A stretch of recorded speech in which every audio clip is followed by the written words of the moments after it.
Hello साथी हो सबैजना नमस्कार। हजुरहरू चाहिँ विराटनगर नजिक केहीबाट कतै घुम्न जान खोज्दै हुनुहुन्छ भने म आज हजुरहरूलाई देखाउँदैछु कहाँ जाने भनेर है। हामी चाहिँ आज शीतल भएको दिन साथीहरू भेला भएर 4 जना साथीहरू भेला भएर हामी आज निस्क्यौँ। हामी चाहिँ पुष्पाल चोकबाट ठ्याक्क अगाडि पुल अगाडि ड्रिम गार्डन भन्ने ठाउँमा गयौँ। त्यहाँ चाहिँ धेरै राम्रो रहेछ, शान्त राम्रो, बच्चाहरूलाई पनि लिएर जान मिल्ने है। स्विमिङ पनि छ, हामी स्विमिङतिर चाहिँ गएनौँ। अनि हामी चाहिँ बच्चाहरू नलिकन गएका थियौँ, आमाहरू मात्रै इन्जोय गर्न होइन। शीतल हावा, आज हावा चलेको है, कस्तो रमाइलो भयो।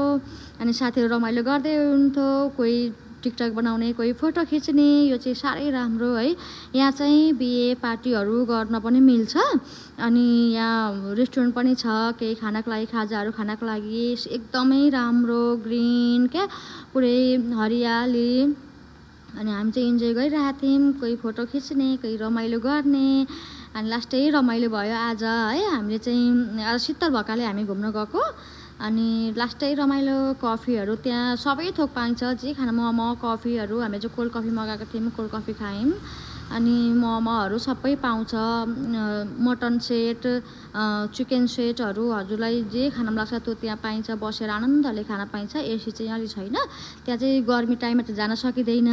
जाडोमा चाहिँ, जाडो भन्दा पनि शीतल टाइममा चाहिँ जान मिल्छ है।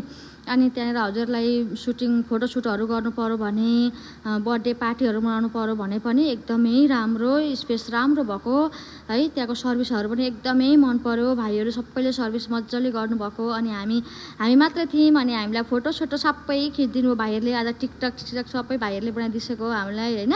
अनि लास्टै रमाइलो भयो आज। अनि हामीले चाहिँ त्यहाँनिर पुरा इन्जोय गऱ्यौँ, फोटोहरू खिच्यौँ होइन। अनि खतरा फोटोहरू खिच्यौँ, रमाइलो गऱ्यौँ। अनि डान्स पनि गऱ्यौँ हामीले त्यहाँनिर। डान्स गरेर अनि हामी लास्टमा डान्स गरिसक्यौँ। लास्टमा हिँड्नेलाई हामीले डान्स गरेको है। लास्टै रमाइलो भयो आज चाहिँ। हजुरहरू पनि जान चाहनुहुन्छ भने यो चाहिँ पुष्पाल चोकबाट ठ्याक्क पूर्व विराट चोक जाने बाटोको बिचमा पर्छ, ड्रिम गार्डन हो यो चाहिँ होइन। लास्टै रमाइलो छ यो ठाउँ। बच्चाहरूलाई पनि लिएर जान सक्नुहुन्छ, बच्चाहरूलाई पनि लाँदा हुन्छ यहाँनिर। अनि हामी लास्टमा चाहिँ चिसो गर्मी, अलिअलि गर्मीबाट चिसो जुस खायौँ। अनि म चाहिँ यहाँ हिँड्दै स्लोमो बनाउँदैछु। अनि हामी 2-3 घन्टा बस्यौँ, रमाइलो गऱ्यौँ। ल हजुर पनि जान चाहनुहुन्छ भने जानुहोस्, एकदमै राम्रो ठाउँ छ, शान्त छ। ल अनि हामी घर आयौँ। बाई बाई गाइज, नमस्ते सबैजनालाई, लभ यु अल है। सबैजनालाई धेरै माया।